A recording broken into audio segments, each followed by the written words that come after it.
কাঠের বাড়ির বারান্দা জুড়ে ঝুলছে লাল পোশাক। পাহাড়ি ঝর্ণার পাশে একসঙ্গে চুল আঁচড়াচ্ছেন শত শত নারী। দূর থেকে দেখলে মনে হতে পারে কোনো সিনেমার দৃশ্য, কিন্তু এটি বহু বছরের একটি ঐতিহ্যের অংশ।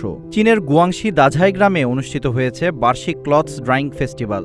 হং ইয়াও জনগোষ্ঠীর এই উৎসবের মূল আকর্ষণ হল সারা বছর যত্নে রাখা হাতে তৈরি লাল পোশাক ও অলংকার রোদে শুকানো। ভোর থেকে এসব পোশাক কাঠের বাড়ির বারান্দা, জানালা ও রেলিংয়ে ঝুলিয়ে রাখা হয়। লাল পোশাকের শাড়ি পুরো গ্রামকে এক ভিন্ন রূপ দেয়। স্থানীয়দের বিশ্বাস, এভাবে পোশাক রোদে দিলে আর্দ্রতা ও পোকামাকড় থেকে সুরক্ষা পাওয়া যায়। একই সঙ্গে এটি অশুভ শক্তিকে দূর করে নতুন বছরের জন্য শান্তি ও সৌভাগ্যের বার্তা নিয়ে আসে। উৎসবের আরেকটি আকর্ষণ ছিল পাহাড়ি ঝর্ণার পাশে শত শত হংইয়াও নারীর একসঙ্গে চুল আঁচড়ানোর অনুষ্ঠান। অনেকের চুলের দৈর্ঘ্য 1.5 মিটারের বেশি, আবার কারো চুল প্রায় 2 মিটার। তারা সাধারণত জীবনে একবারই চুল কাটেন। ঝরে পড়া চুলও সংরক্ষণ করে খোঁপায় ব্যবহার করেন। উৎসবে ঐতিহ্যবাহী পোশাক বোনার প্রদর্শনীয় ছিল।